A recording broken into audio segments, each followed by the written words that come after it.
En France, tu as un peu plus de 400 000 vols de vélos par an. C'est un par minute. Ah, mais c'est D'accord.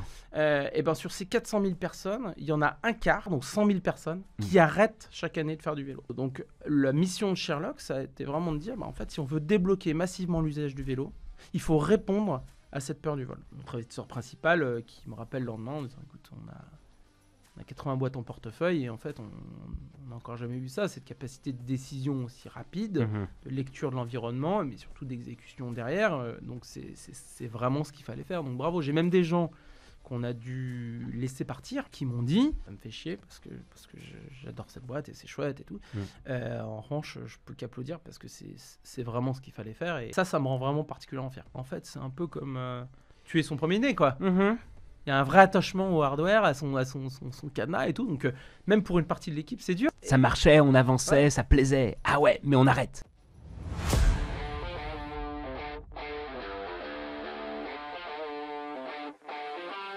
Bonjour à tous et bienvenue sur Let's Find Out, le podcast qui transmet les expériences de levée de fonds des entrepreneurs de l'écosystème. Je suis Jérémy Navon, le fondateur de Pitch My Startup. Et depuis des années, j'accompagne mes entrepreneurs à préparer leur rencontre avec les investisseurs. À chaque épisode, je m'intéresse au parcours d'un entrepreneur et aux grandes étapes de ces différentes levées de fonds. Attention, vous êtes sur le point de découvrir l'envers du décor. Qu'est-ce qui se cache derrière les millions d'euros levés et les articles élogieux que vous voyez passer tous les jours dans les médias. On estime souvent à tort qu'elles font la valeur des startups et qu'elles permettent de mesurer le degré de réussite des acteurs de l'écosystème. Mais qu'en est-il vraiment ? L'objectif de ce podcast, vous faire découvrir des entrepreneurs exceptionnels et leurs aventures de levée de fonds. Pourquoi ont-ils levé ? Comment ont-ils choisi leurs investisseurs ? Quelles ont été leurs plus grosses galères et leurs plus grandes réussites ? Alors pour ne manquer aucun épisode, abonnez-vous dès maintenant sur vos plateformes préférées. N'hésitez pas à nous donner 5 étoiles et à nous laisser un commentaire. Attention au décollage, Let's Find Out, ça commence maintenant.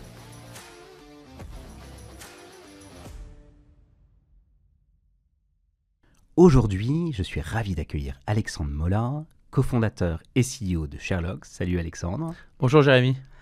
Sherlock, c'est la première assurance dédiée au vélo, simple, fiable, transparente pour protéger son vélo partout, tout le temps et en toute sérénité. Sherlock est une startup que tu as cofondée avec ton associé Nicolas Louvet en 2020. Vous assurez aujourd'hui plus de 15 000 personnes. Depuis le début de l'aventure, vous avez fait une levée de fonds en seed pour un montant total de 3,2 millions d'euros. À titre personnel, tu es papa de 2 enfants, tu es diplômé d'HEC, tu es un ancien banquier M&A et ancien dirigeant de Uber France et Suisse. Cher Alexandre, très heureux de t'accueillir sur le podcast. As-tu des éléments à ajouter à cette introduction ? Merci Jérémy, c'est une introduction qui est déjà relativement complète. C'est vrai que j'ai commencé avec un parcours assez classique finalement, une école de commerce. À l'époque, en 2008, quand je sors d'école, le parcours relativement tracé, c'est de partir en conseil ou en banque. En tout cas, moi, c'était la banque d'affaires. J'y suis resté 6 ans. Ça a été un premier jalon important parce que c'est énormément de pression, énormément de structure, donc beaucoup de learnings. Et puis surtout, j'ai commencé en 2008. 2008, c'est la crise. Ah ouais. Et donc ça a été une... T'étais aux premières loges. Exactement, voilà, j'avais des copains qui partaient avec les cartons, donc c'était très violent, mais en fait, avec le recul, je pense que ça m'a donné déjà quelques billes pour mieux appréhender les tournants économiques qui peuvent survenir, en particulier quand on crée une entreprise. Donc j'ai fait ça pendant 6 ans. Beaucoup de nuits blanches, on imagine. Beaucoup de nuits blanches, beaucoup de week-ends annulés, beaucoup de vacances non prises. Mais je regrette absolument pas. Et puis au bout de 6 ans, alors j'ai passé une grande partie de ces 6 années à Londres, dans les métaux et mines, donc des très très gros deals. Puis ensuite en Arabie Saoudite, plus sur des ressources naturelles classiques, on va dire pétrole, gaz et puis un peu de consumer. On est d'accord, l'Arabie Saoudite, c'est pas ce que c'était aujourd'hui, c'est pas ce que c'est aujourd'hui. Ah non, aujourd'hui on voit beaucoup de pubs très alléchantes dans le métro, mais en 2010 c'était carrément autre chose. Donc effectivement, il y avait déjà de ma part une volonté de prendre un peu, de sortir des sentiers battus, on va dire, et d'aller voir autre chose que ce qu'il y avait de classique. Et puis au bout de ces 6 années, là encore, ça a commencé à me titiller de vouloir faire un peu quelque chose de différent. Surtout, j'ai rencontré celle qui allait devenir ma femme.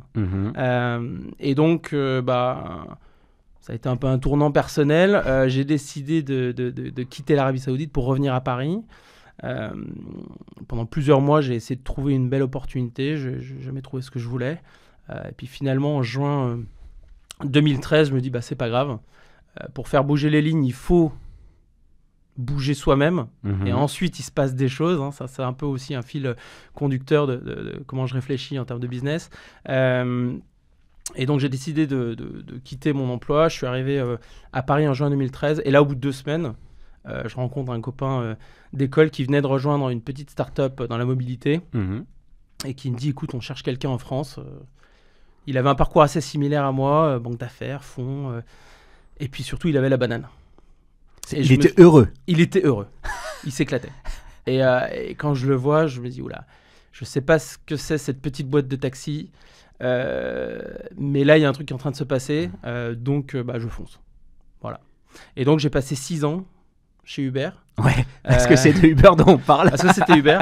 À l'époque, tout le monde me disait, mais qu'est-ce que tu vas faire dans cette boîte de taxi? Bon, j'ai eu beaucoup de chance, puisque je suis rentré en 2013. Uber, en 2013, c'est à peine 200 employés dans le monde. Ah ouais. Donc, tu es un des premiers employés en France? Ah ouais, tout à fait. Ils sont 180 aux US, il y en a une vingtaine dans le reste du monde. Donc, c'est une toute petite boîte encore. Et puis, j'y suis resté 6 ans. Je suis reparti après l'IPO avec, il y avait plus de 25 000 personnes, 25 000 employés. Donc, ça a été une chance vraiment incroyable pour moi parce que ça m'a permis déjà de mettre un pied dans la mobilité. La mobilité, c'est un segment complexe. Il y a du public, il y a du privé. On touche au quotidien des gens, on touche à la physionomie des villes. Et donc, être au cœur de cette révolution de la mobilité urbaine qui a vraiment poussé Uber, ça a été une source d'apprentissage incroyable, puisqu'en tant que general manager, on est exposé aux opérations, mais aussi au marketing, aussi aux défis réglementaires, aux défis légaux, aux défis de réputation. Donc, exposition à la mobilité, exposition du coup aussi à l'hypercroissance. Ouais, là, je pense qu'on peut le dire. Parce que quand, mois après mois, on plante un drapeau dans une nouvelle ville et que après avoir lancé une ville, 2 mois après, on a une terrasse de café et on a des gens qui disent je rentre en Uber. En fait, ça fait chaud au cœur et on voit qu'il y a un truc qui est en train de se passer au niveau social même.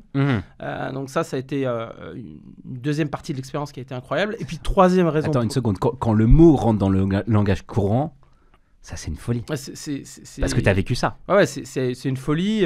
Et puis, c'est parfois épuisant, mais c'est passionnant parce qu'en fait, à chaque dîner avec la famille, les amis, à chaque déjeuner, on en parle tout le temps parce que c'est dans les journaux.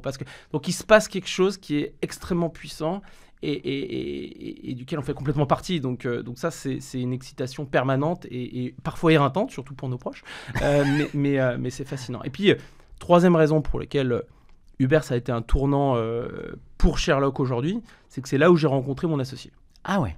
Donc Nicolas Louvet, c'est un des 3 ou 5 experts aujourd'hui en Europe en termes de mobilité urbaine. Il y a 20 ans, il a monté un cabinet de recherche spécialisé dans la mobilité. Il accompagne la mairie de Paris, des grands groupes de la mobilité sur ces sujets-là. Et puis il vient nous voir et il nous dit, écoutez les gars, Uber, le VTC, c'est quelque chose de nouveau. Personne ne connaît ce phénomène. J'ai envie de l'étudier avec vous. Donc, on a travaillé ensemble pendant 5 ans. Il n'était pas en interne, du coup? Non, pas du tout. Il a son cabinet de conseil spécialisé dans la mobilité depuis 20 ans. Okay. Et donc, on a travaillé ensemble pendant 5 ans à étudier l'impact d'Uber dans la ville. Ah ouais. On est devenus amis et il y a 4 ans, il m'appelle et me dit, écoute Alexandre, il y a un truc qui est en train de se passer. Tout le monde a vu le changement de paradigme autour du vélo. On passe du vélo... Rockrider 320 qu'on utilise de temps en temps le week-end et qui se fait évidemment jamais voler, au vélo toujours plus beau, toujours plus électrique, toujours plus cher, qui devient un véritable mode de transport quotidien, qui remplace pour beaucoup de familles la deuxième voiture. Donc tout le monde l'a vu ça. Depuis 4-5 ans, ça émerge très très fortement. Et donc comme ça remplace la deuxième voiture, le budget est beaucoup plus important, l'attachement est beaucoup plus fort. Enfin, exactement, et ça devient un outil indispensable du quotidien en milieu urbain. D'ailleurs, souvent même en milieu urbain, la première voiture, on le voit, tous les parents qui vont déposer les enfants. Tout à fait, et la voiture devient utile le week-end en fait, pour aller un peu en dehors de la ville. Ce qui est intéressant en fait, c'est que, et qui est à l'origine de Sherlock, c'est qu'au-delà de ce changement de paradigme, on a identifié la peur du vol comme étant un obstacle majeur à l'usage.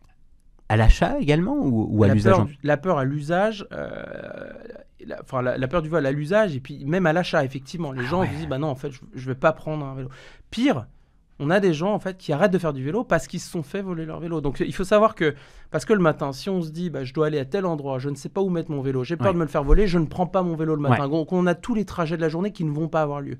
Pire, en France, tu as un peu plus de 400 000 vols de vélos par an. 400 000. C'est un par minute. Ah mais c'est dingo. Et ben sur ces 400 000 personnes, il y en a un quart. Alors les chiffres varient entre 25% et 45%. Mais en gros, pour être conservateur, on va dire un quart, donc 100 000 personnes qui arrêtent chaque année de faire du vélo.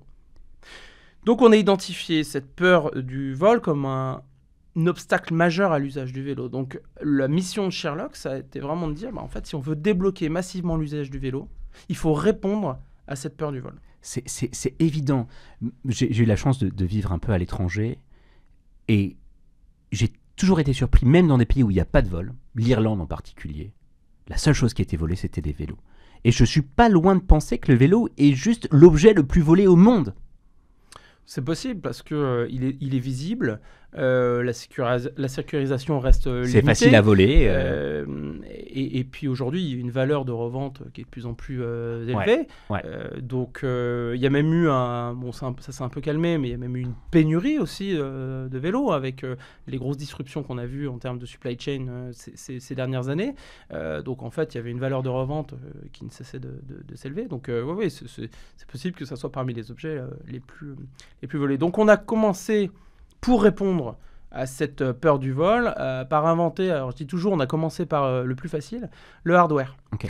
Donc attends, juste pour faire un petit pas en arrière, donc avec Nicolas, il vient te voir, il te dit, ok, il y a cette opportunité de marché, toi tu es encore chez Uber, et comment ça se passe? À quel moment tu dis, ok, on y va? Enfin, c'est quoi cette histoire? C'est assez marrant parce que je me suis jamais senti entrepreneur. Voilà, y a des gens à 12 ans, ils sont entrepreneurs, ils montent des boîtes. Non, ça c'est un peu le rêve américain, mais moi, je me suis jamais senti entrepreneur. D'ailleurs, on a vu, j'ai un parcours qui est finalement assez classique. Mais ça a été un processus long de mûrissement, de maturation même, pour devenir entrepreneur. Il y avait déjà les prémices, effectivement. On voit, je pars en Arabie Saoudite, je sors des sentiers battus. Uber, ça a été évidemment un énorme tournant parce que pour la première fois, en fait, j'avais une capacité de décision assez énorme et très opérationnelle. Travis, c'est quelqu'un, le fondateur d'Uber, qui avait compris que pour un business global, mais très très local finalement, déplacer les gens d'un point A à un point B dans une ville, il fallait une délocalisation extrêmement forte du pouvoir de décision. Et donc, on avait vraiment les rênes pour conduire notre business à l'échelle de la ville ou de pays. Et là, en fait, je me rends compte que ça me plaît.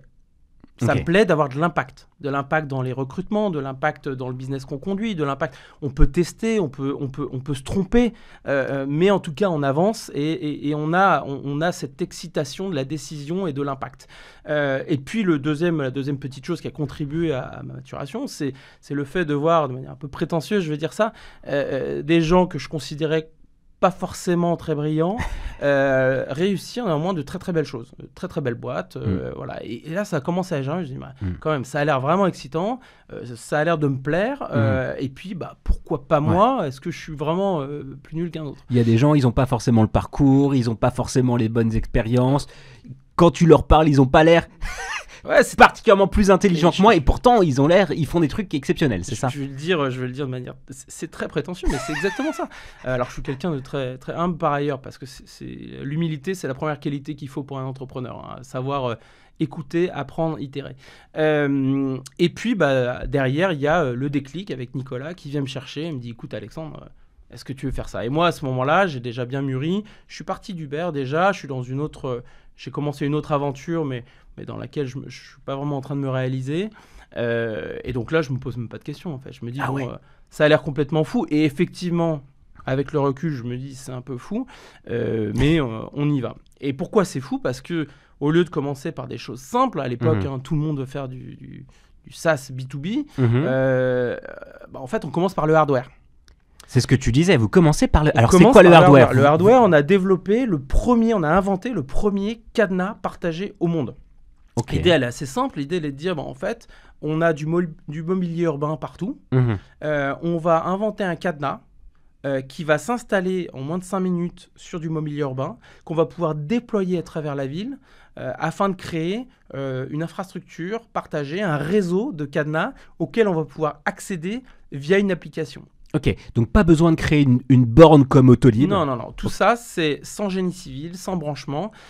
Et donc, on a inventé ce cadenas. Alors, on a été très loin puisque on l'a inventé, on l'a produit.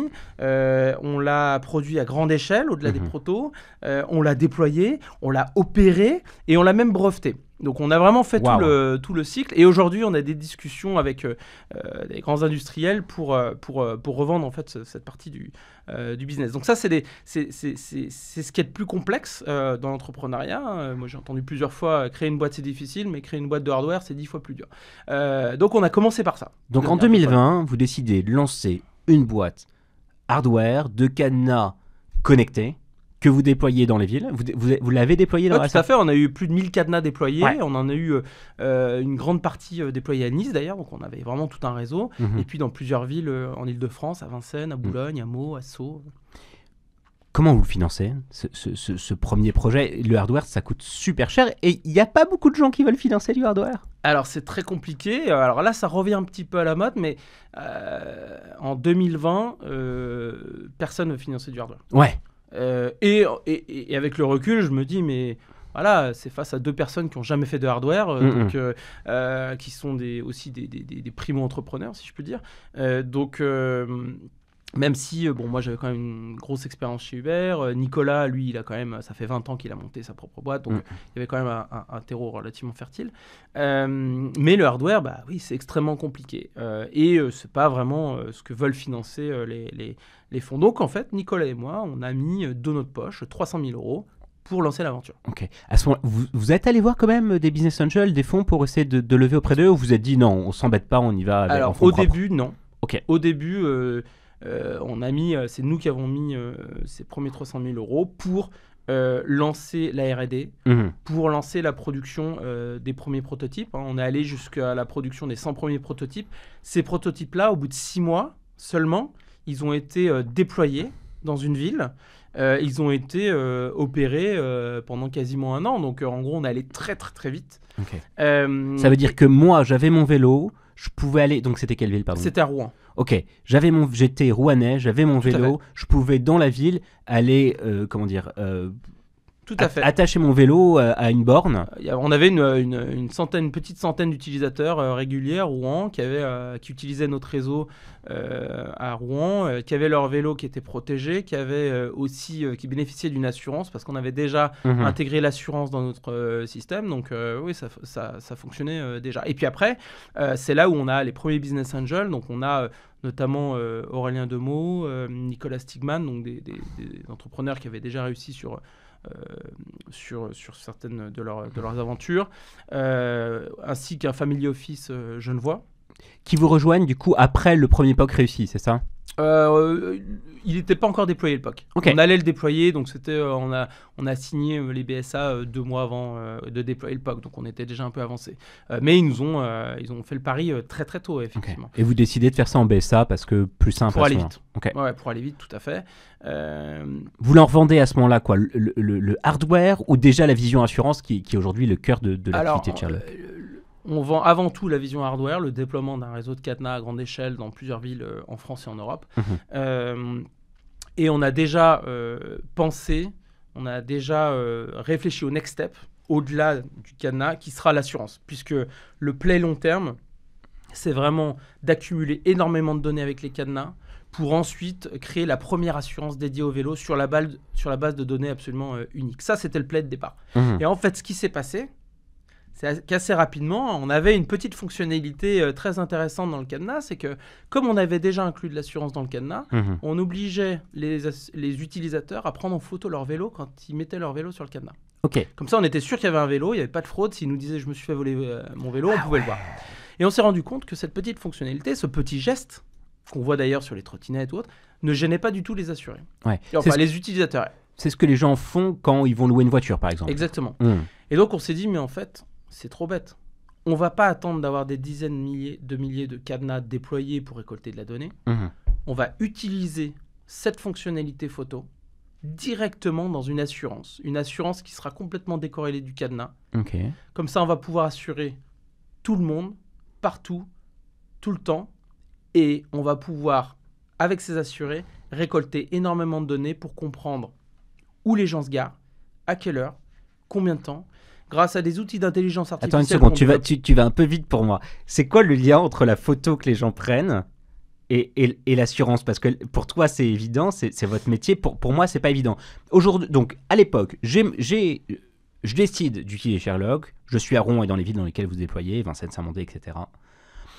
À chaque fois que je vais loquer mon vélo, je prends une photo. Ouais, tout à fait. Pour bien attester que c'est mon vélo qui est... Et comment vous passez du mec qui prend la photo à l'assurance à grande échelle? C'est pas... Eh ben, en fait, on s'est dit, l'assuré, Mhm. lui aussi, on va lui proposer de prendre notre application. Ok. Et l'assuré, on va lui dire, tu es tout le temps assuré, partout, tout le temps. Ok. Même Et sans si cadenas. Même sans cadenas, Ok. avec ton propre cadenas, dans n'importe quelle ville en France. Ok.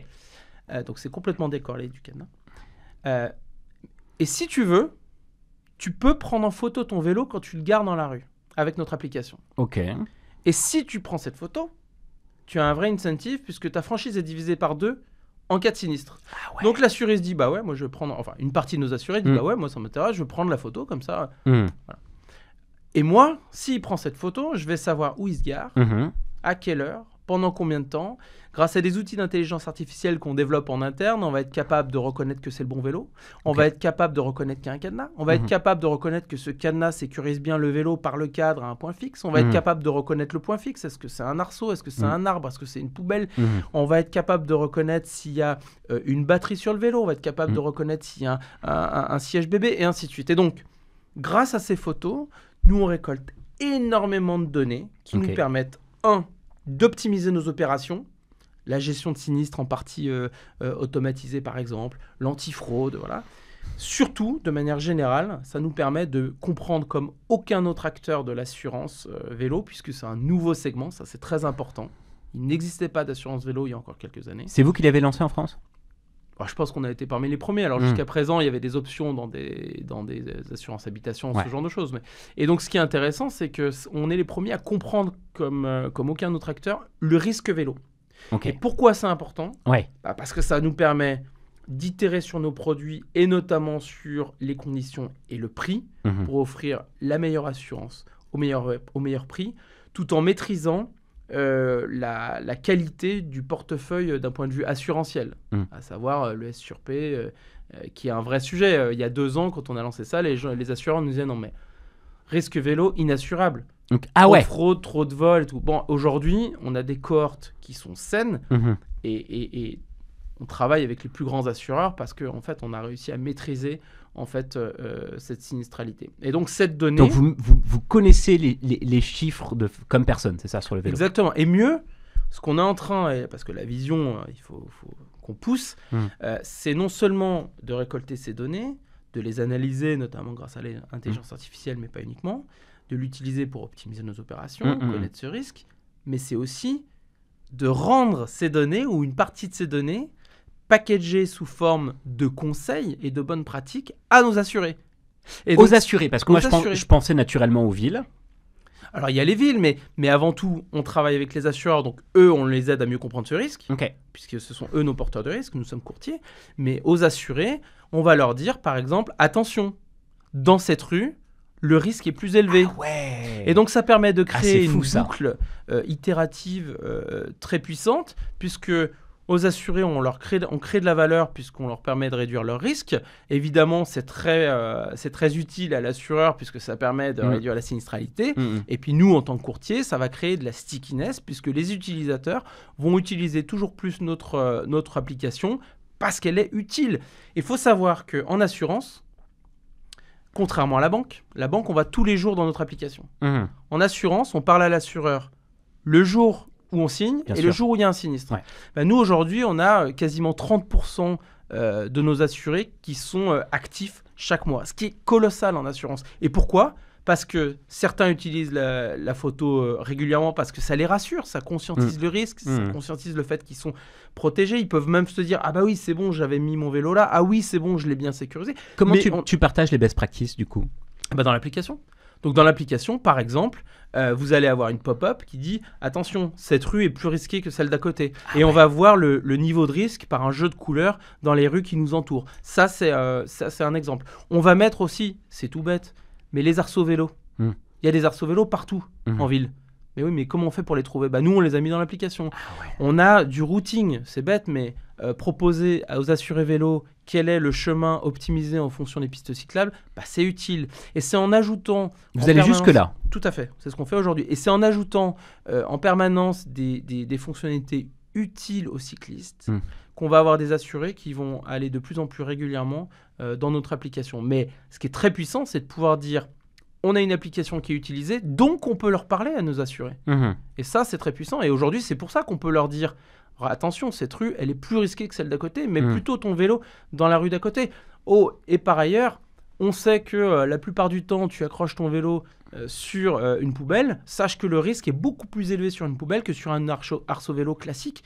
Regarde, on a mis tous les arceaux vélos dans l'application, va plutôt le mettre sur un arceau vélo. Okay. Et demain, on peut tout à fait imaginer un système de bonus, de malus, en fonction de est-ce que l'assuré suit ou pas les conseils. Donc c'est absolument fascinant ce qu'on arrive à faire avec des données absolument uniques. Tout ça au bénéfice de l'utilisateur, de l'assureur et évidemment de Sherlock. Et donc, on a sorti le cadenas de l'équation et j'aimerais qu'on en parle 30 secondes. Mais avant de parler du cadenas Sherlock d'origine, aujourd'hui, vous préconisez des cadenas via l'application pour dire avec ce cadenas-là, en fait, tu peux avoir une prime ?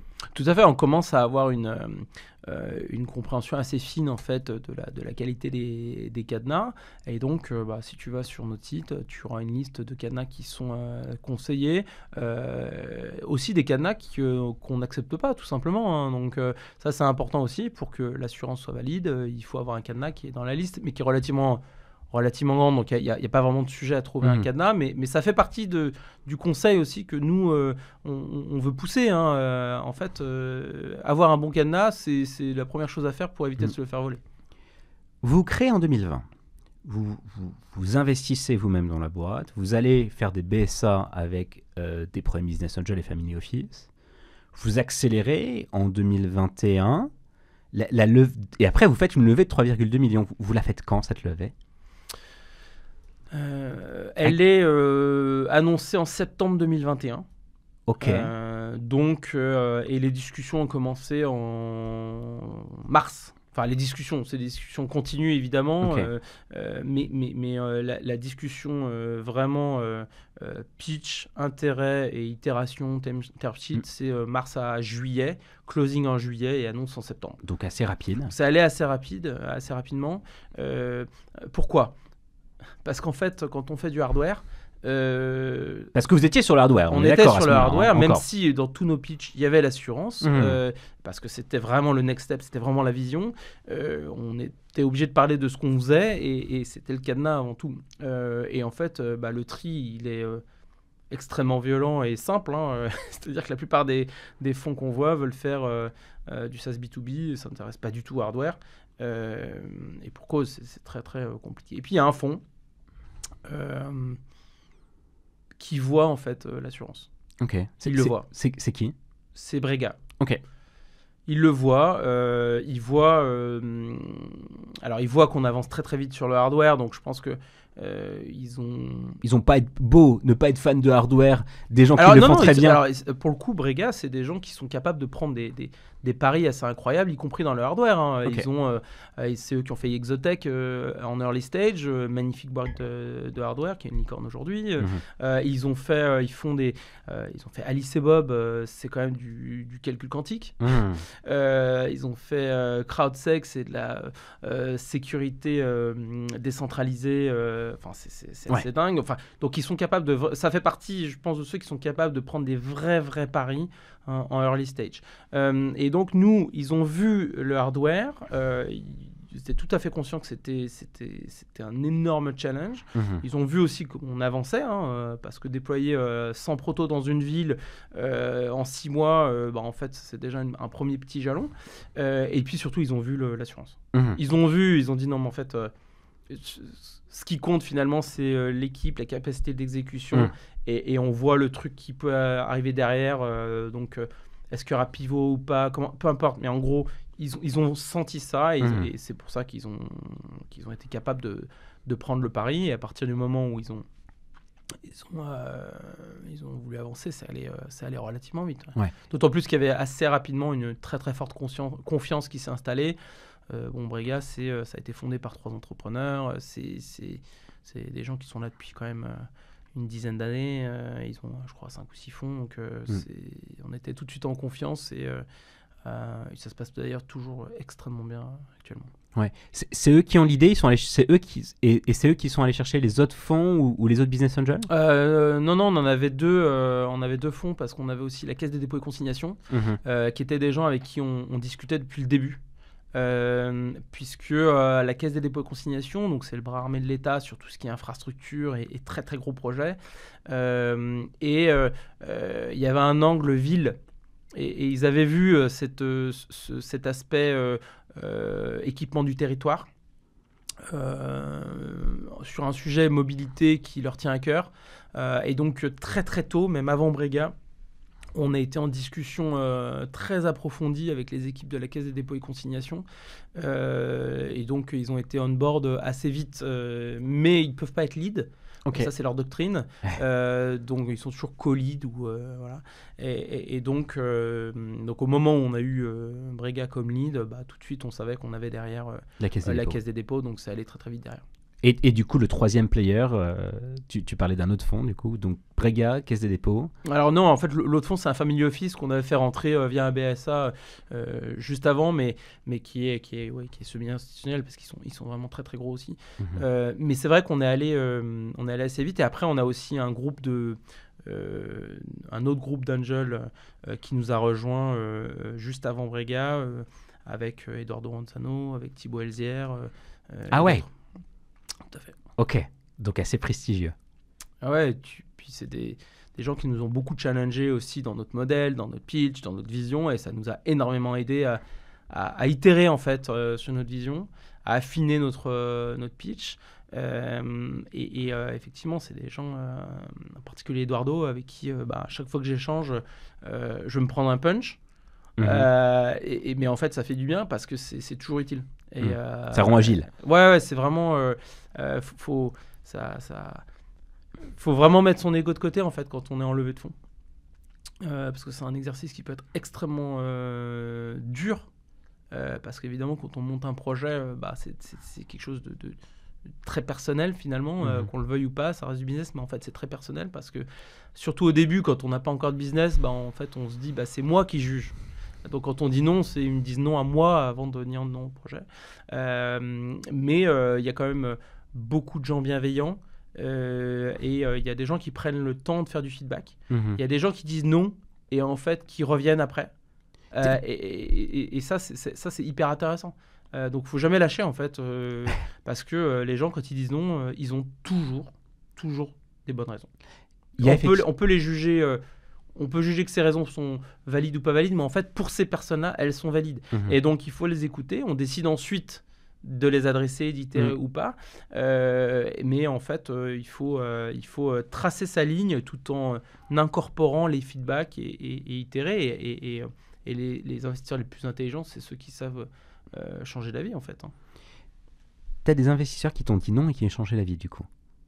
Qu'est-ce qui s'est passé ? Est-ce que tu peux nous raconter une anecdote d'un investisseur qui t'a dit non et puis finalement t'es revenu ou il est revenu et effectivement finalement ils ont fait le deal ? Ouais, sur un groupe d'angels, clairement ils décidaient de manière collégiale et ceux qu'on avait vus étaient convaincus. Et au moment d'avoir la décision collégiale, en fait il y a eu un non.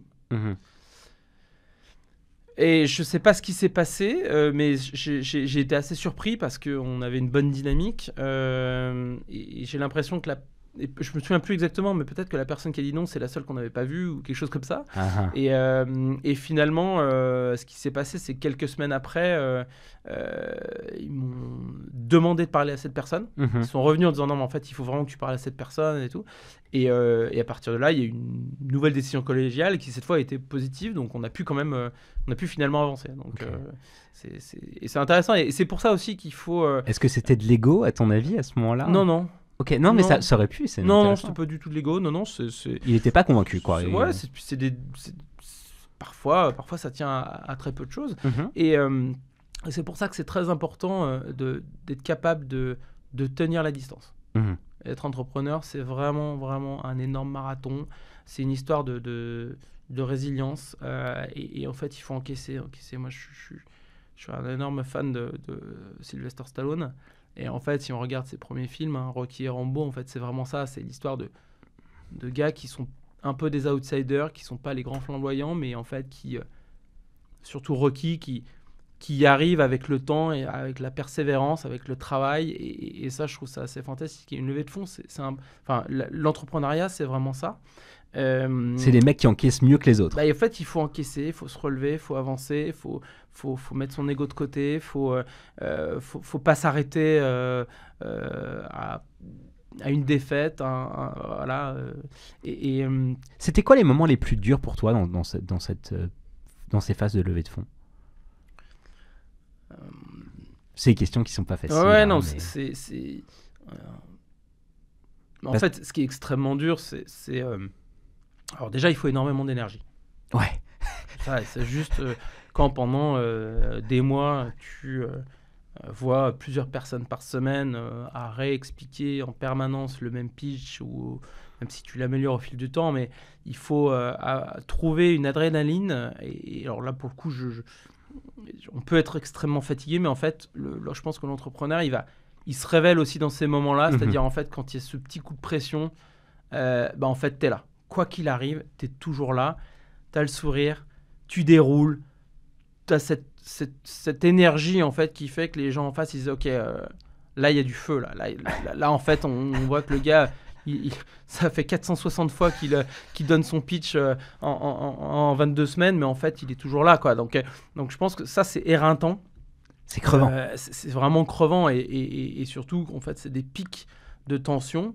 Parce que en fait la veille forcément même si t'es habitué en fait tu te remets en question, tu te refais le truc dans la tête, donc t'es en tension la veille jusqu'au moment où tu passes, puis après t'as un drop, mais en fait t'as pas le droit de trop dropper parce que tout le reste doit continuer à avancer, surtout quand ton business est vraiment lancé, et donc ça c'est extrêmement dur, mais c'est passionnant en fait. Je pense que c'est dans ces moments-là où tu te sens vivre en fait.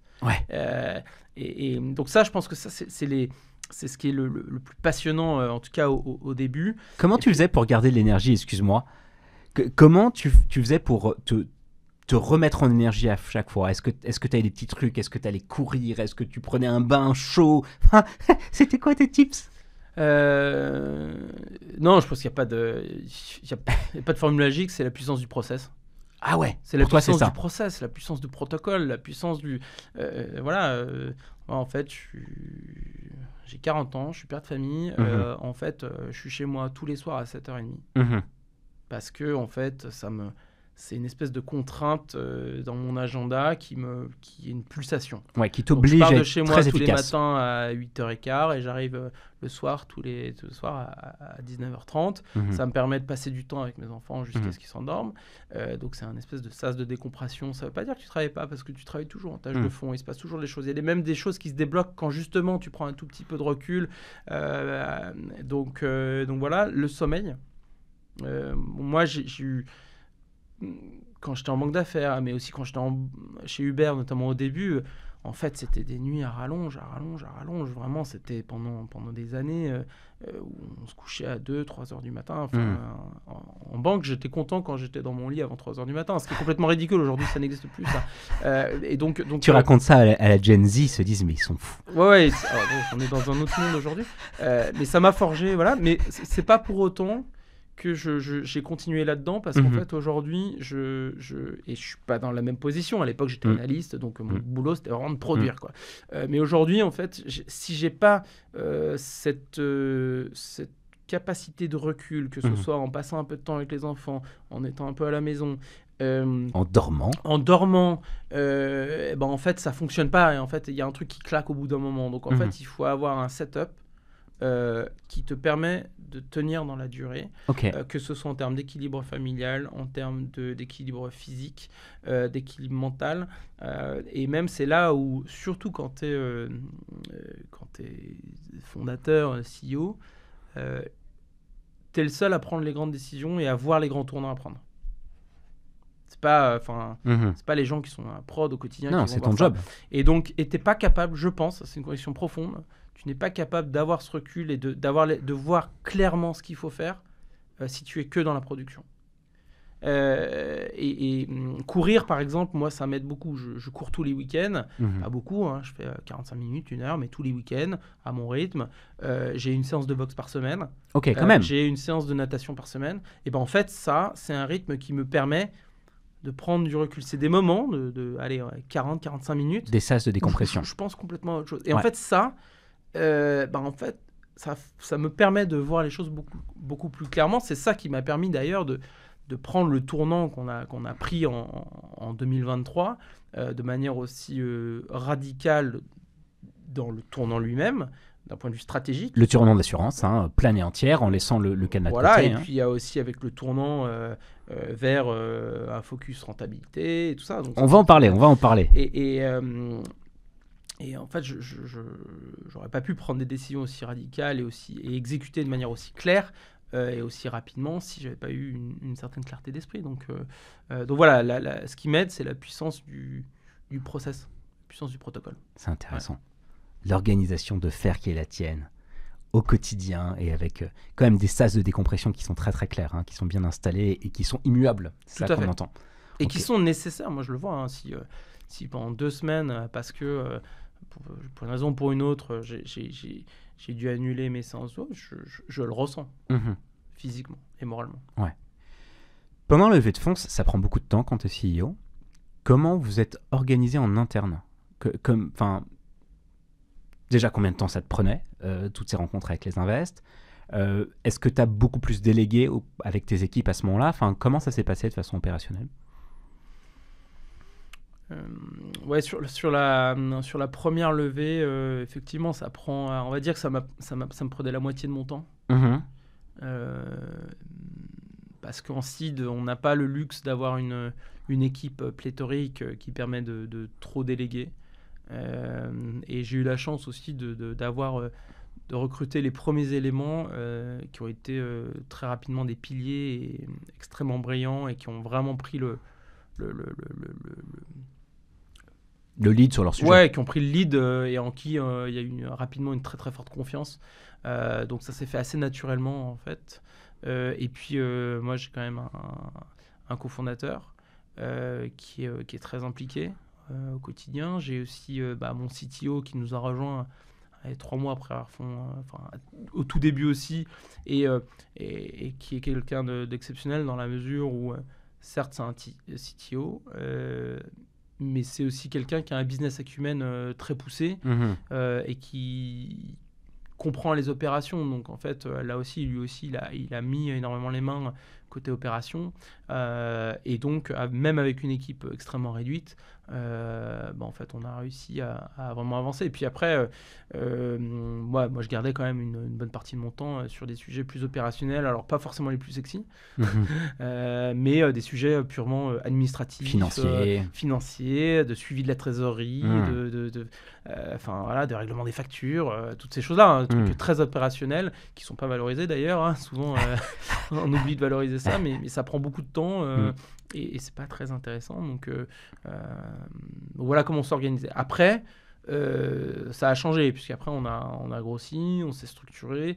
Aujourd'hui, on est une quinzaine de personnes, on est monté jusqu'à 27 personnes. Donc après, dans les étapes suivantes, ça a été un petit peu plus différent. Du coup, on va avancer assez rapidement. Vous faites cette première levée de fonds, vous vous staffez, vous grandissez, On déploie plusieurs villes. Mhm. Et en janvier 2022, on lance officiellement l'assurance. Alors, ça faisait quelques mois qu'on y travaillait, mais donc là, en janvier 2022, on a 2 produits finalement. On a un business hardware, infrastructure, travail avec les villes, très, très très lourd. Et puis de l'autre côté, en fait, on est en train d'inventer l'assurance vélo avec une grosse partie tech, que ce soit infrastructure de gestion, puisqu'on fait toute la gestion derrière, que ce soit partie application. On en a parlé, où on déploie des fonctionnalités vraiment utiles à l'assuré vélo et derrière sur toute la partie analyse de données. Et en parallèle, on commence à réfléchir à la prochaine levée de fonds aussi. Ouais, parce que ça va très très vite. Et donc cette deuxième levée de fonds, vous la lancez quand ? Alors, on lance les discussions, on va dire. Enfin, je commence à tâter le terrain, on va dire. J'ai une approche assez continue, hein, moi. Tous les 3 fois par an, j'envoie des newsletters assez détaillées à tous les gens avec qui j'ai eu la chance d'échanger, notamment des fonds d'investissement. Donc, pas qu'à tes invests à toi. Hein. Non, à tout le monde. Donc, il y a une discussion génial, récurrente. Et donc, en fait, à chaque fois que j'envoie une newsletter, j'ai une dizaine de personnes qui me disent c'est génial, vous avancez bien, est-ce qu'on peut catch up ? Et donc, il y a une espèce de discussion en continu qui s'installe avec certains investisseurs. Et puis, on lance vraiment officiellement la levée de fonds pour une série A, on va dire, en mai 2022. Okay. Mai 2022, le but là, c'est de lever une série A pour continuer à accélérer, puisqu'on voit une très forte traction, notamment sur l'assurance. Et ça se passe comment ? Ça se passe pas comme c'était prévu ?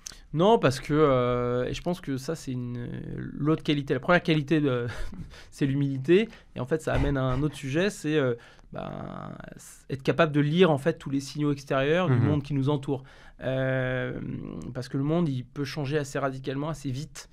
Moi, j'ai eu la chance, comme on l'a dit tout à l'heure, de le voir en 2008 de manière très très brutale. Là, on voit des choses qui bougent avec une remontée des taux assez violente. Qui font que les valorisations se dégonflent d'un coup.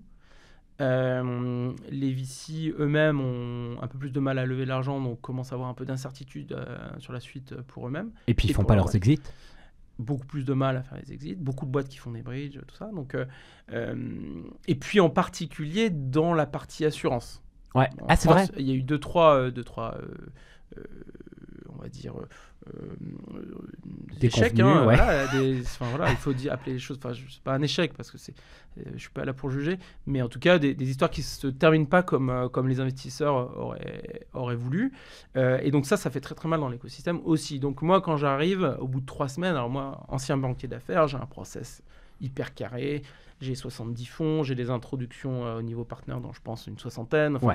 T'as des warm intro partout, t'as une data room qui est super clean, t'es staffé, quoi. Tout est préparé, tout ça tout seul, donc ça prend un peu de temps quand même. Tout ça tout seul. Ouais, t'as pas pris de CFO en plus, t'as pas Alors pris... j'ai quelqu'un qui m'accompagne sur la partie admin et finance, mais c'est moi qui fais 90% du travail là-dessus, et pas de conseil externe à ce stade. Okay. Et là, en fait, au bout de 3 semaines, je comprends vite que... Alors, il y a les 2 tiers des fonds qui disent non, mais en fait, on a tout stoppé. Ok. Aussi simple que ça. Hein, ah ouais. Juste, ils te disent on a tout stoppé ou même on bridge que nos boîtes à nous. Là, on attend de voir ce qui se passe. Ah ouais. Ouais. Oui. Et puis après, ceux qui font mine d'être intéressés, quand on creuse, c'est ah oui, mais on s'est déjà pris les pieds dans le tapis dans ce domaine-là, sur ça. Donc en fait, on regarde. Bon. Donc au bout de 3 semaines, je fais en fait, c'est trop bête. Si on continue, si on essaye de lever vraiment, on va perdre beaucoup de temps, d'énergie et on va se planter. Okay. On a la chance d'avoir une belle marque. Sherlock, c'est grâce au cadenas, c'est une marque qui s'est rapidement, je ne veux pas dire imposée, mais qui a rapidement émergé comme légitime sur la mobilité. Avec un capital sympathique et fort. Exactement. Et d'ailleurs, on le voit aujourd'hui sur l'acquisition organique. On a plus de 50% d'acquisition organique sur le B2C. En fait, tout ça, c'est grâce à la marque qu'on a créé Avec le cadenas, parce que le cadenas, en gros, c'est sympa d'en parler. Donc, on a eu Ouais. 150 articles de presse juste sur le cadenas. Donc, ça nous a vachement aidé. On a un business cadenas qui est un actif aujourd'hui, puisque c'est breveté et tout, mais c'est capital intensive. En revanche, à côté, on est en train de devenir leader sur un nouveau segment d'assurance. C'est quand même pas tous les 4 matins qu'il y a un nouveau segment d'assurance, sur lequel on a vraiment pris de l'avance en termes de compréhension de ce nouveau risque, grâce à des données qui nous sont propres, grâce à une technologie qui nous est propre. On a les grands noms de l'assurance qui nous font confiance maintenant. Vous travaillez avec qui Aujourd'hui, par exemple, sur la partie B2C, on travaille avec Chubb, qui est un des leaders, c'est un Américain, leader mondial de l'affinitaire.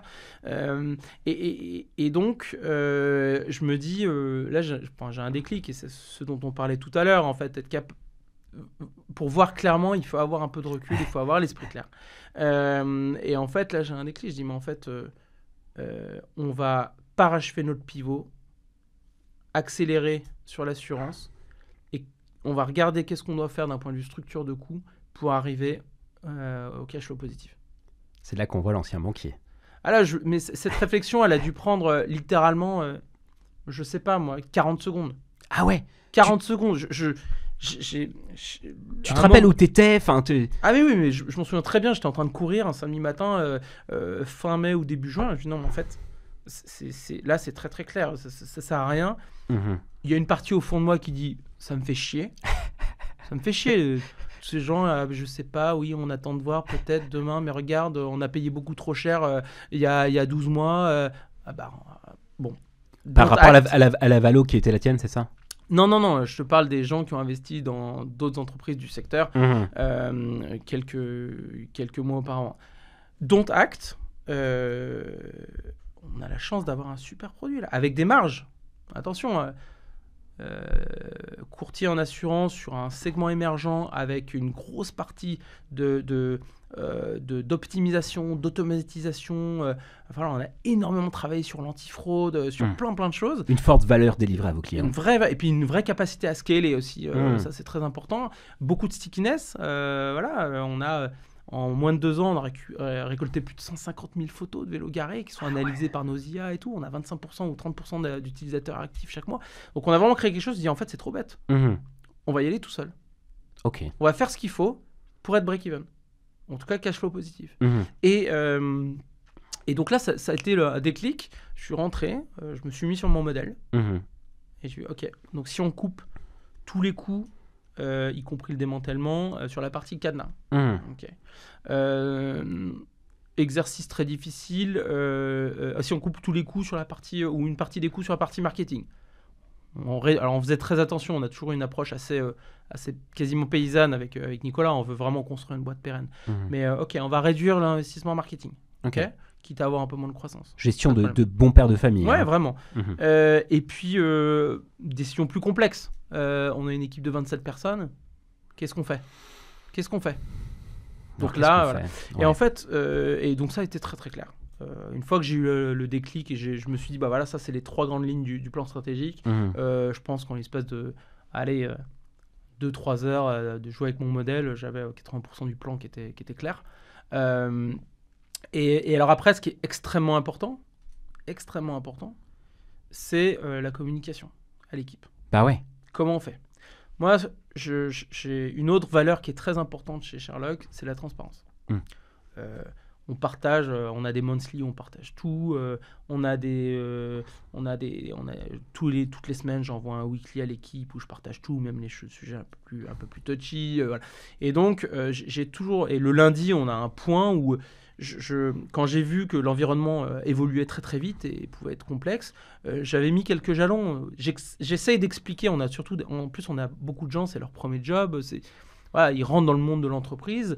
En fait, ça fait partie de notre devoir aussi d'éduquer un peu les gens, ou en tout cas de partager certains insights. Donc d'expliquer ce qui se passe sur les marchés de capitaux. Qu'est-ce que ça veut dire quand les taux remontent ? Ça veut dire que les grands asset managers, ils ont une poche beaucoup plus réduite pour aller dans du VC, parce qu'ils n'ont pas besoin d'aller faire du VC ou du PI pour chercher du yield. Expliquer tous ces mécanismes. Ouais, vous rentrez jusque-là. Non, donc vraiment. Tu as créé une école presque. Ah, mais moi je peux montrer toutes les slides. Il il y a un vrai effort qui a été fait dans un certain niveau d'éducation sur les mécanismes de macroéconomie pour que les gens comprennent ce qui est en train de se passer. Et petit à petit, comme ça, en fait, on aboutit à une situation où on a des gens qui comprennent. Ouais. Qui comprennent. Et donc, arrive le jour où, après en avoir discuté avec, évidemment avec Nicolas et avec les leaders de l'équipe, en fait, faut l'annoncer. Et donc là, on réexplique. J'ai passé peut-être 2 heures de présentation en plénière devant l'équipe à expliquer, à dire voilà ce qui se passe aujourd'hui sur les marchés, dans le monde de l'entreprise, dans le monde start-up en particulier, en France en particulier, sur l'assurance en particulier. Voilà notre situation et voilà le plan. Voilà ce que je vous propose. Voilà le plan en fait pour aller chercher l'équilibre. Et voilà pourquoi c'est hyper exciting. Parce que c'est ça la vérité. En fait, moi, à partir du moment où c'était très clair ce qu'on allait faire, mais c'était une évidence. Mais c'était génial. C'était génial parce que une fois que le plan est relativement clair, on exécute. Alors, il y a des sujets qui sont complexes. Se séparer d'une partie de l'équipe, des gens qu'on a recrutés il y a peut-être pas très longtemps et tout, c'est très dur. Donc, tous les gens qui étaient côté hardware, c'est un peu ça. Mais pas uniquement, même au-delà. Et donc, mais il faut prendre ces décisions. Il faut les prendre.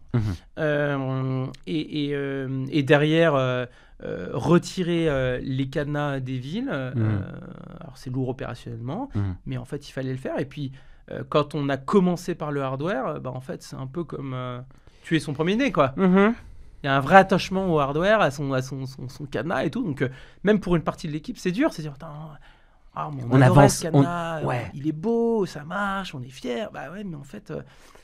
ça marchait, on avançait, ça plaisait. Ah ouais, mais on arrête. Et nous, on a des gens qui disent, mais attendez, mais vous êtes rentrés dans mon quotidien, là. Qu'est-ce qui se passe, là, maintenant ? Donc, c'est très dur, mais quand on l'explique, les gens comprennent. Et après, il faut savoir que tout ça, c'est un continuum, à savoir que le cadenas, l'assurance telle qu'elle est aujourd'hui, avec l'application, avec ses fonctionnalités, avec cette intelligence artificielle, en fait, on n'aurait jamais fait ça si on n'avait pas commencé par le cadenas. Donc en fait, il ne faut pas regretter non plus. Et tout ça, on le fait dans l'été 2023. Hier, là. Oui, tout à fait. Et en fait, on a exécuté comme il fallait. Que vraiment, c'est même allé plus vite et moins cher que prévu. Donc ça s'est très très très bien passé, à tel point que début octobre, on avait annoncé donc le plan au mois de juillet à notre board. Et puis il y a eu le break de l'été, on n'a pas fait de board, mais j'imagine que le board il était on board il était complètement on board. Il a salué la décision en tout cas stratégique, mais surtout quand 3 mois après on arrive, on dit en fait on l'a fait. Là tout de suite c'est là où en fait on a eu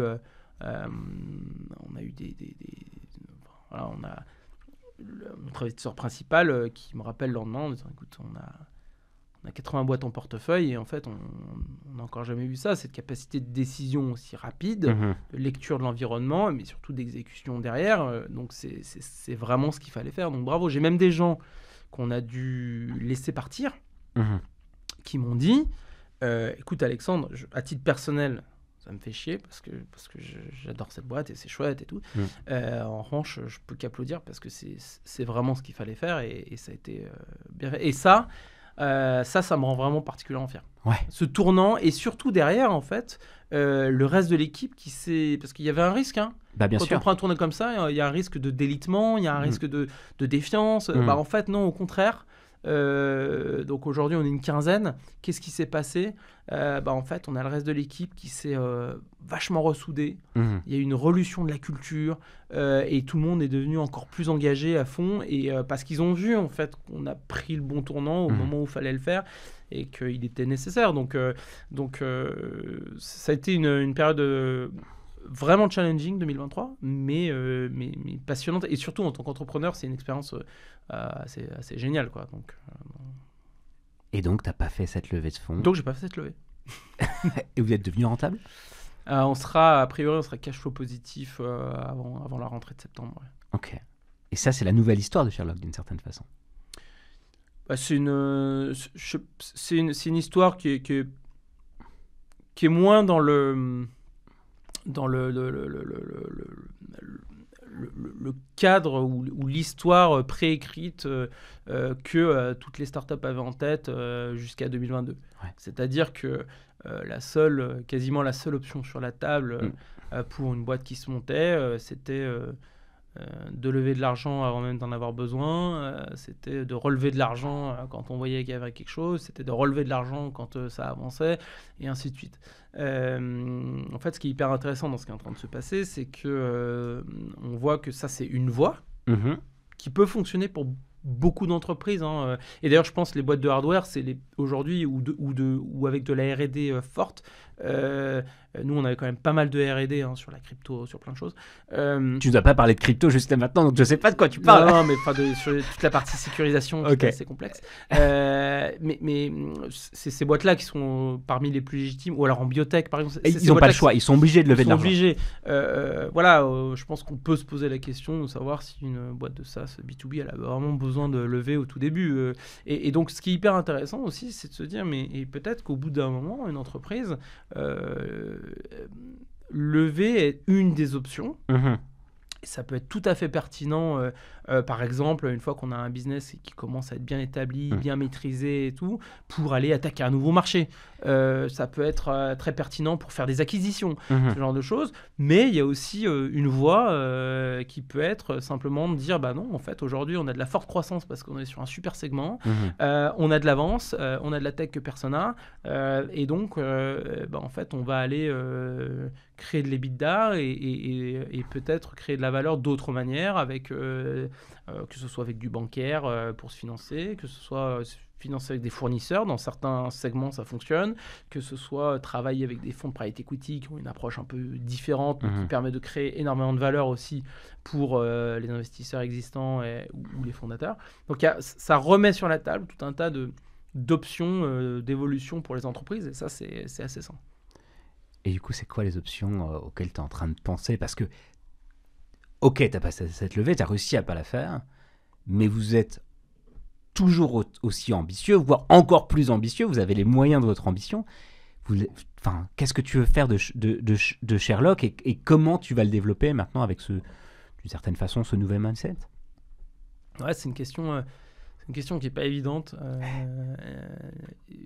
Et tu veux peut-être pas tout nous dire non plus.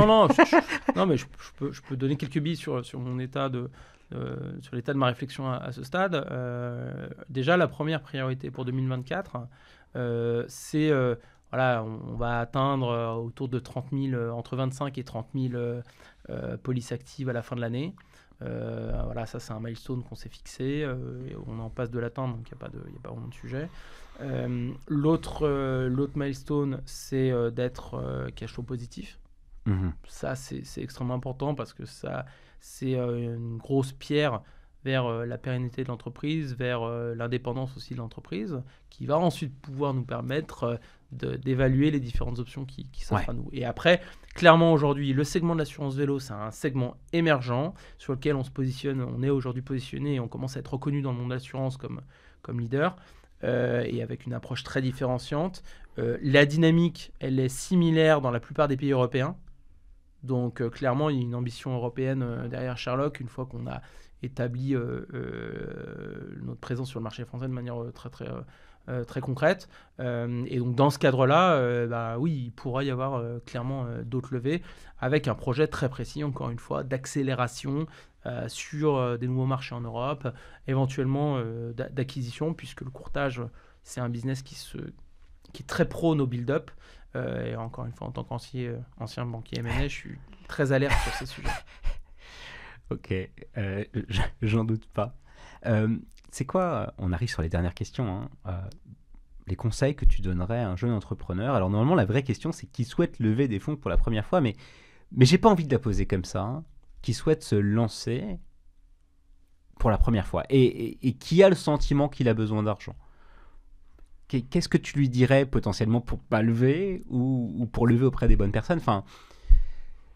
Ouais, alors la première question, vraiment, je suis désolé, mais c'est est-ce que tu as besoin d'argent? Ouais. Vraiment. Nous, il fallait qu'on mette entre 200 et 300 000 balles sur la table pour sortir de terre ce premier proto. C'était obligatoire. Donc, c'est pour ça qu'on s'est dit, bah non, cet argent-là, on va pas aller le chercher, on va le mettre nous-mêmes. Parce que vous étiez plus âgé, parce que vous aviez déjà eu des carrières derrière, parce que vous aviez les moyens de les mettre. Ouais. Sinon, c'est Friends and Family ou au premier Business Angel. Ouais, tout à fait. Mais il faut se poser cette question. Et la vérité, c'est que je pense qu'il y a une grande partie des entreprises qui se lancent qui n'ont pas forcément besoin d'argent tout de suite. Gardons en tête une chose aussi, c'est que le fait de faire attention, l'obligation de frugalité, c'est extrêmement formateur. C'est formateur pour l'entrepreneur, mais c'est surtout structurant pour l'entreprise, pour la culture d'entreprise. Mmh.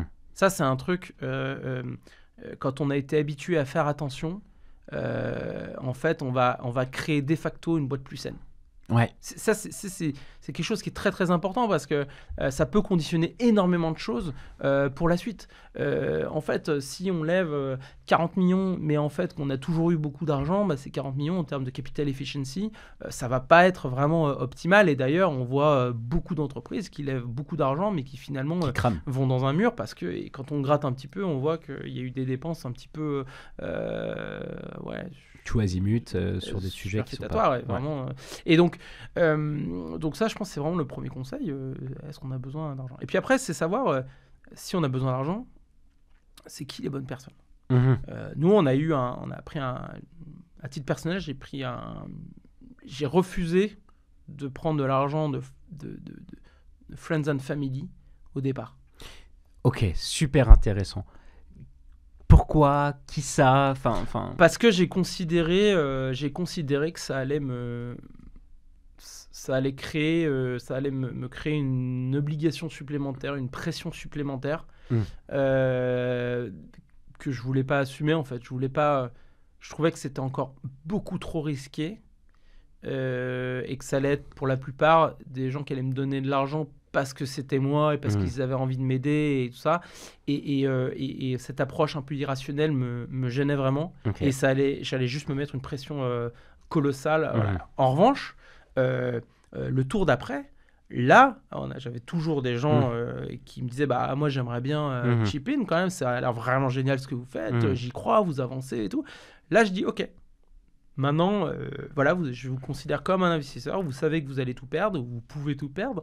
Et donc là, j'ai pas de problème parce que entre guillemets vraiment, j'ai pas besoin de votre argent puisque j'ai déjà des fonds. Mais ça m'a fait vraiment plaisir d'avoir des gens qui étaient là. Non, mais nous, on a vraiment envie. Donc là, je dis oui. C'était aussi une partie de la reconnaissance du fait que dès le départ, j'avais des gens qui m'avaient accompagné au moins moralement. Ok. Et donc là, tu les as fait rentrer en BSA, c'est ça ? Je les ai fait rentrer en... Ouais, tout à fait. Mais on était déjà un petit peu avancé, ça commençait à délivrer. Donc, deuxième question, c'est parmi les investisseurs un peu plus institutionnels ou billets, qui ? Quel type ? Et pourquoi ? En fait, aujourd'hui, on a la chance d'avoir des business angels qui sont de plus en plus sophistiqués. Ok. Qu'est-ce que tu entends par là ? En fait, le business angel, il y a quelques années, c'était des gens qui étaient vraiment en fin de carrière, voire à la retraite, qui avaient de l'argent, puis ça les amusait un petit peu d'investir à droite à gauche. Avocat, dentiste, expert comptable. Aujourd'hui, en fait, on a quand même des gens qui ont beaucoup de moyens. Beaucoup sont d'anciens entrepreneurs ou qui sont des gros cadres ou des gens qui sont passés par des startups et qui ont eu la chance de voir des vrais success stories. Et en fait, on a beaucoup de gens qui ont quelque chose à apporter d'un point de vue connaissance industrielle. Industrielle, sectorielle de manière générale, qui ont envie de contribuer. On peut passer un coup de fil, ils sont là, ils vont nous aiguiller, tout ça. Et ça a énormément de valeur. Donc, l'idée, c'est de trouver des gens avec qui on s'entend bien, évidemment, et qui peuvent nous apporter quelque chose. Ça a de la valeur. Soit du réseau, soit une expertise, soit un soutien moral, je ne sais pas. Mais donc, vraiment réflire à qui est-ce qu'on veut autour de la table, parce que c'est des gens qui vont être là pendant plusieurs années, attention. On les fait rentrer, mais ils ne vont pas sortir au bout de 6 mois. Ça se trouve, ils sortiront au bout de 7, 8, 10 ans s'ils sortent. Donc, c'est des décisions à ne pas du tout prendre à légère. Parce qu'à l'inverse, un investisseur, aussi petit soit-il, qui est casse-bonbon, ça peut être très très lourd. Mhm. J'en ai pas chez moi, j'ai beaucoup de chance. Sur les institutionnels, là encore, il faut réfléchir, il faut arriver à voir est-ce qu'il y a vraiment un fit. Tout le monde parle de fit, tout c'est facile, mais en vrai, c'est vrai, il faut un fit. Si on sent que c'est un investisseur qui, tous les mois, au board, pose des questions sur le troisième chiffre après la virgule, parce qu'en fait, on est un tout petit peu en dessous, un tout petit peu au-dessus du BP, alors qu'en fait, on est en seed, on vient à peine de lancer. Bah non, ça va pas fonctionner en fait. Et donc souvent, qu'est-ce qui se passe ? Enfin, moi, quelque chose que j'apprécie, c'est des gens qui savent ce que c'est qu'une boîte. Mhm. Qui ont passé du temps dans l'entreprise, qui ont monté des entreprises, qui ont une vraie compréhension du monde de l'entreprise. Parce que sinon, en fait, il y a une incompréhension fondamentale. Si c'est juste un investisseur financier, soit il est on the side et il apporte pas de valeur, mais au moins il crée pas de friction. Soit c'est quelqu'un vraiment qui va comprendre que créer une entreprise, early stage, c'est compliqué, ça pète toujours dans tous les sens. Non, il y a un BP, mais en fait, il y a quand même 90% de chances pour que ça se passe différemment. Pas moins bien ou mieux, mais différemment. Moi, c'est quelque chose que je dis toujours à mes équipes. Je dis, essayez de prendre un tout petit peu de recul. Où était l'entreprise quand vous êtes arrivé ? Que ce soit ceux qui sont arrivés il y a 6 mois, il y a 1 an, il y a 3 ans, rappelez-vous où est-ce qu'on en était. Est-ce que vous aviez imaginé tout ce qu'on a fait depuis ? Est-ce que vous auriez imaginé qu'on ait ce méga deal ? Est-ce que vous auriez imaginé qu'on soit capable de déployer aussi rapidement tel truc ?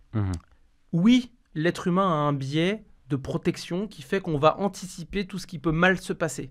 Et ça, c'est terrible en tant qu'entrepreneur parce qu'on se fait de la bile en permanence pour tout ce qui peut mal se passer. Mais la vérité, quand on regarde un peu derrière nous, c'est qu'on peut identifier tout un tas de choses qui se sont extrêmement bien passées. Je les appelle les bonnes surprises, qu'on n'avait pas du tout anticipées, mais qui sont positives. Par exemple, au moment où on anticipe, où on lance l'exécution de notre tournant stratégique à l'été 2023, on gagne, je ne vais pas rentrer dans les détails de comment ça s'est passé, mais on gagne un énorme projet qui est Véligo. Ouais. Aujourd'hui, Sherlock, c'est l'assurance qui est proposée à tous les utilisateurs des 21 000 Véligo en Ile-de-France. C'est la plus grosse flotte de vélos électriques en France. Évidemment, c'est quelque chose qu'on n'aurait pas forcément anticipé 6 mois avant. En revanche, on arrive à aller chercher ça. Et j'en ai 2-3 comme ça dans le panier qui arrivent ces prochains mois. Et en fait, quand on prend un peu ce recul, on se prend à rêver à nouveau de ce qui va se passer ces prochains mois. Et c'est ça qui est absolument génial. Donc, je pense que quelqu'un qui lance son entreprise, il ne faut pas qu'il réfléchisse trop. Parce que s'il réfléchit trop, il ne fera rien. Parce qu'il va voir que les méga hurdles. Il va voir que ce qui peut mal se passer, ce qui va mal se passer. Mais il n'arrivera pas à voir, et d'ailleurs, il ne faut pas qu'il voit ce qui peut bien se passer, parce qu'on ne peut pas créer un business plan sur des méga surprises qui vont arriver un jour. Mais donc, il faut arriver. En tout cas, il faut qu'il en rêve. Ouais. Il faut en rêver, il doit y avoir une North Star, c'est un peu la vision, mais attention, comment on va arriver là ? Là, il faut rester vraiment les pieds sur terre, il faut être très grounded. Et c'est ça qui va permettre de piloter une entreprise de manière propre. Et donc, moi, je pense que la première réussite d'un entrepreneur, c'est de survivre. Et c'est de durer. Moi, une première fierté, c'est de me dire qu'on a créé quelque chose, que les gens l'utilisent au quotidien et que on va fêter les 4 ans d'entreprise incessamment sous peu. Génial. J'ai presque envie de finir là-dessus. Mais avant, est-ce que tu as un shout-out, un remerciement à faire à un ou plusieurs de tes entrepreneurs ? Tu en as cité pas mal dans le podcast. Alors, je pense que j'ai la chance, à titre personnel, d'être investisseur dans quasiment 150 startups. Et donc, ça me nourrit au quotidien. Vraiment, c'est quelque chose, ça nourrit d'un point de vue purement technique parce que je vois tous les deals qui passent et donc ça me permet de développer une compréhension des dynamiques de marché et tout ça. Je vois aussi comment tous ces entrepreneurs échangent avec leurs propres investisseurs. Donc voilà, ça me donne également énormément d'humilité par rapport à ceux qui ont des réussites absolument incroyables.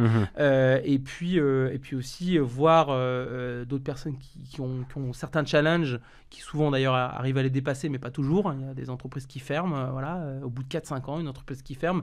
Je me dis, ouais, attention, jamais rien n'est gagné. C'est dur.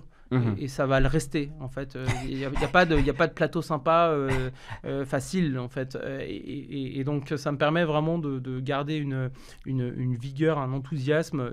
Et la tête froide. Et la tête vraiment froide. Peut-être que si je devais en citer un, j'ai un ami qui est un ancien d'Uber, d'ailleurs, aussi, qui s'appelle James Kirimi, qui a monté une startup dans la PropTech qui fait quelque chose d'absolument incroyable. Je vous laisse aller voir. Ça s'appelle Doorfeed, qui se base sur toutes les données des différents sites de property en Europe et qui permet d'en sortir des insights absolument incroyables pour ceux qui veulent notamment investir, que ce soit des particuliers ou même des très gros fonds d'investissement. Et voilà, on catch up vraiment régulièrement tous les deux.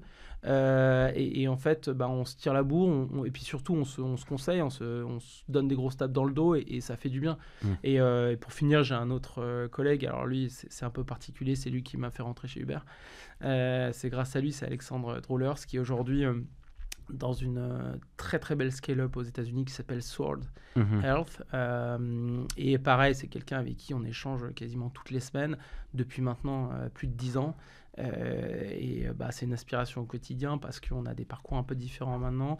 Mais en fait, à chaque fois qu'il y en a un qui est un peu down, c'est jamais au même moment que l'autre.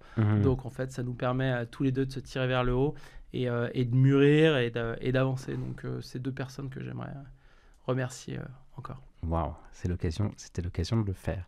Est-ce qu'il y a un entrepreneur de ton réseau que tu aimerais entendre dans ce podcast ? Je pense que je l'ai cité, c'est James.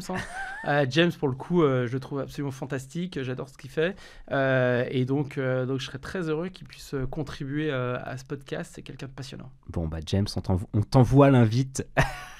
Et là, c'est en live.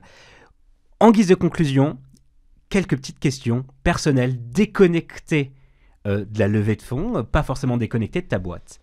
Quelle est ta plus grande fierté ? Plus grande fierté, en tant que papa, c'est forcément les enfants.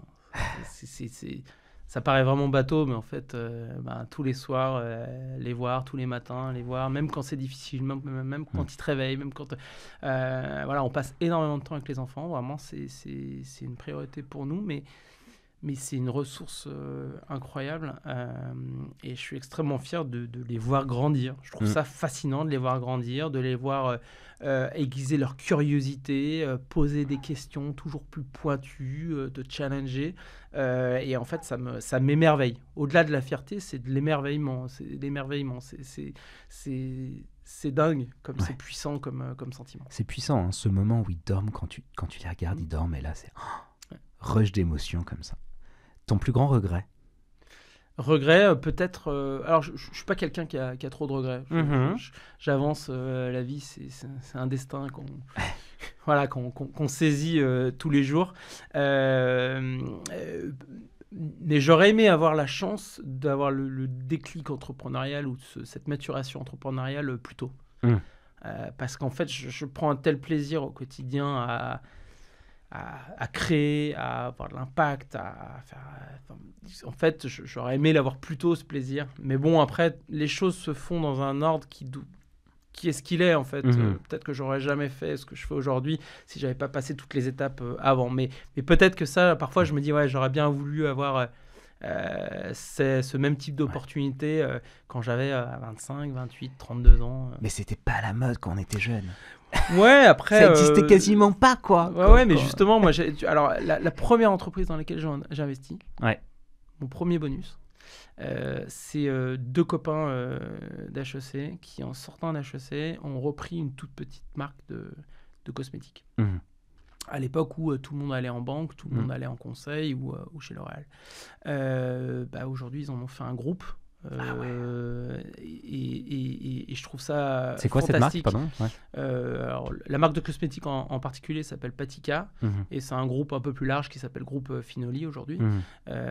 C'est Grégory Declercq et Pierre Juhen, hein, c'est des amis. Et en fait, je trouve ça extrêmement inspirant parce que eux, ils ont eu cette envie, ce déclic. On était déjà en école Mhm. et ils ont pris la tangente beaucoup plus tôt en fait. Et je trouve ça vraiment admirable, surtout comme tu le dis, qu'à l'époque, il n'y avait pas de start-up. Et donc, eux, c'est pas une start-up qu'ils ont Mhm. créé, c'est un vrai groupe industriel. Et tout ça dans la durée. Et moi, ça me plaît, c'est ça qui est très inspirant, c'est de créer dans la durée.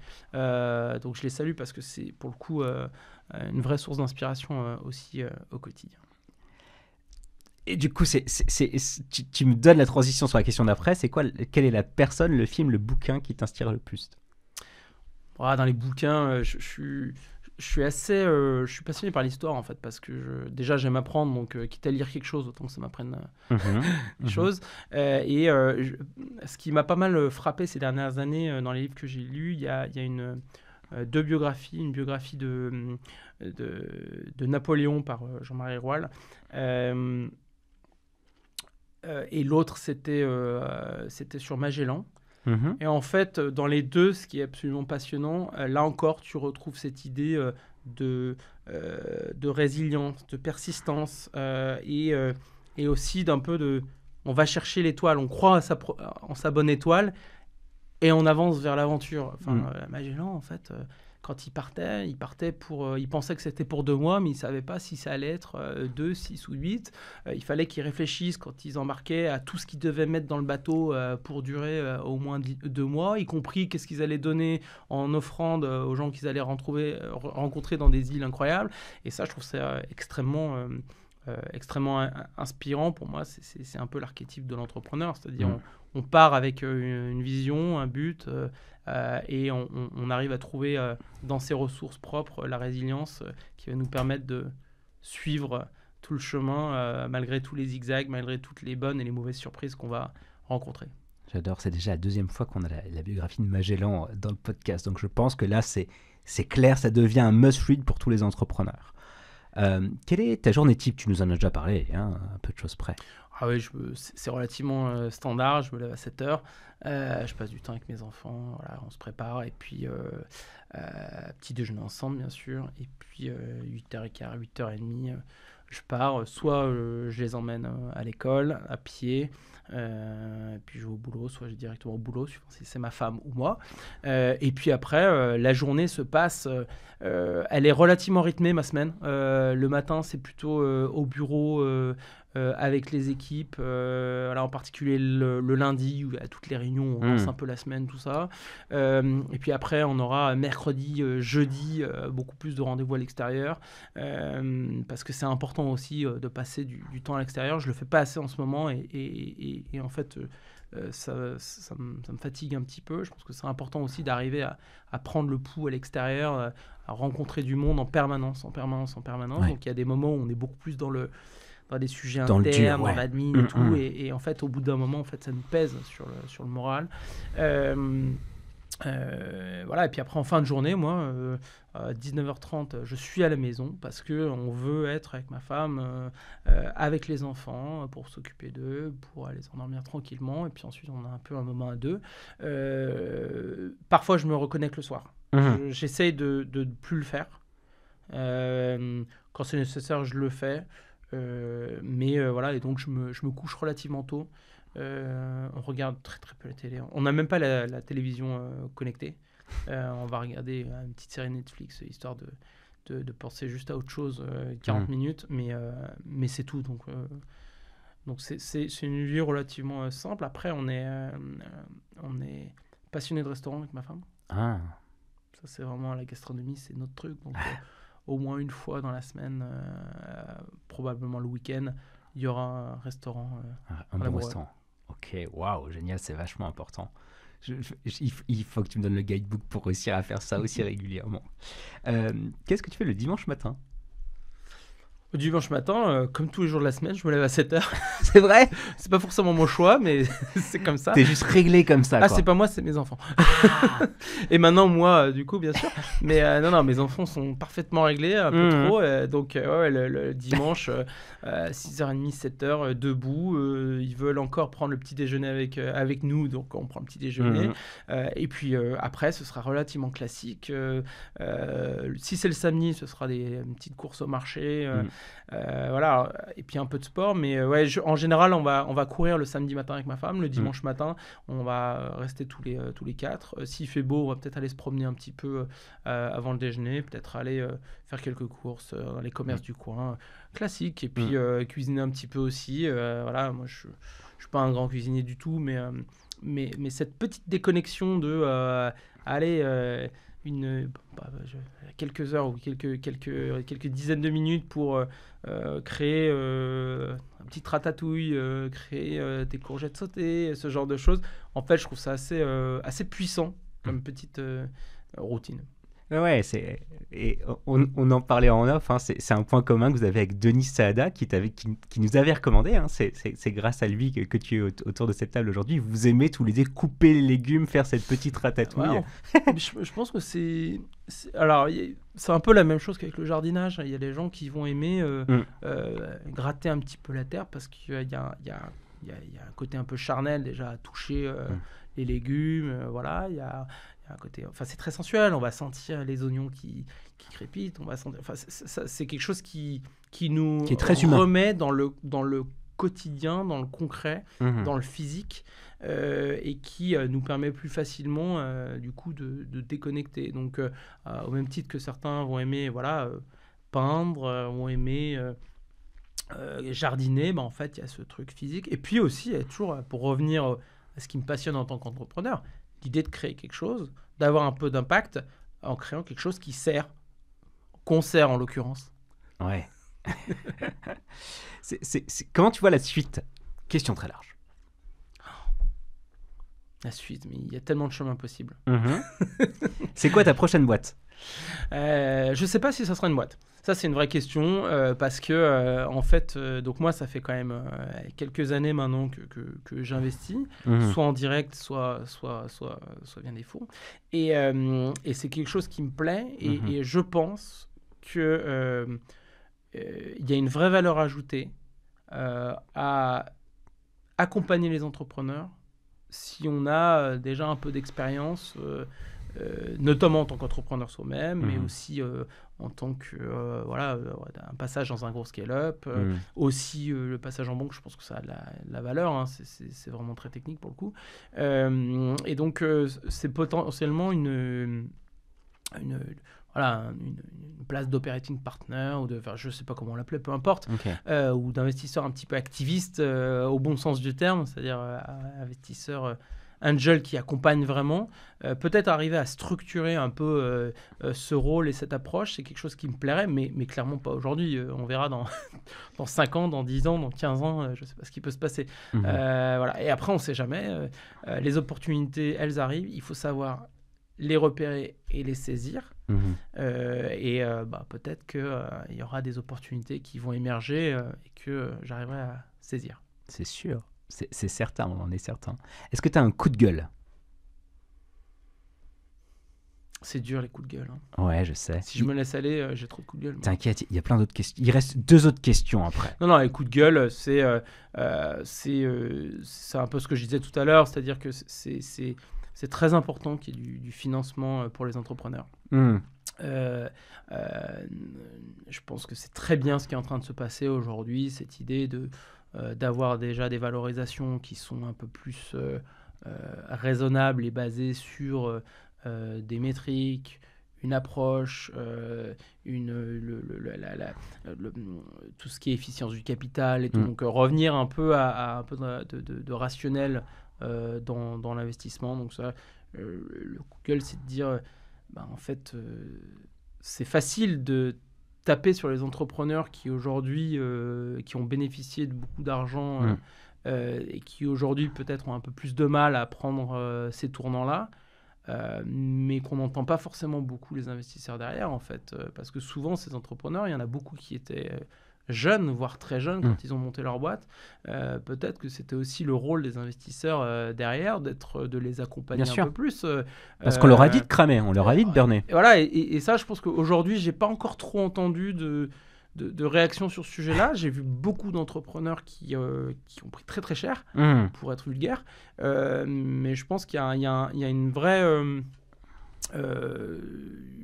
évolution du monde de l'investissement qui est en train de se passer là, et c'est très très bien. Et donc je suis assez confiant pour l'écosystème VC de ces prochaines années. Je pense qu'on aura des approches encore plus saines, avec des gens qui, pour beaucoup, sont en train de voir leur première crise finalement. Et donc en ce sens-là, je pense que c'est très positif ce qui est en train de se passer, même si évidemment au passage il y a de la casse, et je dis pas du tout que nous on en est sortis, c'est pas du tout le cas. Ça reste un environnement très complexe à naviguer, et donc je suis très heureux que l'écosystème soit en train de prendre ce tournant. Est-ce que tu as une bucket list? Et si oui, est-ce que tu peux nous donner une ou deux choses qu'il y a dedans? Non, j'ai pas de bucket list. Pas de bucket list. Non, moi, je suis très rationnel. Il y a des choses que j'ai envie de faire là aujourd'hui, dans les 3 mois, dans les 6 mois, peut-être dans les 5 ans, d'un point de vue familial, d'un point de vue patrimonial, d'un point de vue entrepreneurial. Mais j'ai pas de bucket list. Je reste hyper opportuniste, et puis en plus je dis quand même souvent oui. Donc si j'avais une bucket list, je serais peut-être un peu restreint. J'adore, parce que souvent les gens voient la bucket list comme quelque chose de très ouvert, et toi tu dis mais pourquoi faire, si on fait une liste et c'est restreint? Si tu devais changer le monde, et c'est ma dernière question, tu ferais quoi? Bon, on a quand même déjà pas mal changé avec Uber. Ouais, c'est certain. Ouais, vous êtes en train de changer aussi pas mal sur le vélo. Sur le vélo. Puisqu'il faut savoir quand même, désolé, je fais un peu ma promo, mais la mission de Sherlock, c'était de débloquer massivement l'usage du vélo. Il se trouve qu'on a quasiment 40% des assurés du vélo qui déclarent faire plus de vélo depuis qu'ils sont assurés. Wow. Donc ça, c'est vraiment de l'impact clair, quantifiable. Et cette proportion, donc de 36%, elle monte à 49% quand on prend les assurés Sherlock qui utilisent notre application. Donc l'impact, il est là. Je pense que c'est bien de vouloir changer le monde, mais commençons par changer le monde pour notre famille, nos amis. Si on a de la chance d'être entrepreneur, peut-être pour nos utilisateurs. Et voilà, moi, encore une fois, je suis quelqu'un de très pragmatique. Évidemment que j'ai énormément d'ambition, je peux être rêveur. Parfois, je peux être un peu fou, mais je garde une approche très rationnelle, étape par étape. Même si parfois on pousse les étapes très très fort. Et donc non, moi mon approche pour changer le monde, c'est d'abord de changer le monde pour mes proches et mes clients, enfin mes proches, ma famille, mes proches, mon équipe et nos clients, et puis le secteur aussi. Je pense que on parlait tout à l'heure de l'évolution de l'environnement, de l'écosystème startup. Je pense que c'est aussi en mettant en avant une gestion plus raisonnée, plus saine des entreprises, et en mettant en avant ce type de réussite. Et il y en a plein qui sont en train de faire ce tournant, hein, on n'a rien inventé. En fait, qu'on promeut aussi une approche plus saine de l'environnement startup, parce qu'en fait, une startup, il ne faut pas tout jeter. Il faut adapter le modèle, mais il y a vraiment tout à faire. Donc, c'est une manière aussi de faire évoluer le monde, je trouve. C'est évident. Merci beaucoup Alexandre pour ce partage. Effectivement, chez Let's Find Out, on essaie de mettre en avant toutes ces magnifiques startups et tous ces modèles qui sont en train d'émerger et qui permettent de faire en sorte que l'écosystème soit de plus en plus sain pour toutes les parties prenantes. Merci pour ce partage qui a été le tien aujourd'hui. C'est un super épisode, je peux déjà le dire. Ravi de t'avoir accueilli. Et puis à très bientôt. Merci Jérémy pour cette opportunité.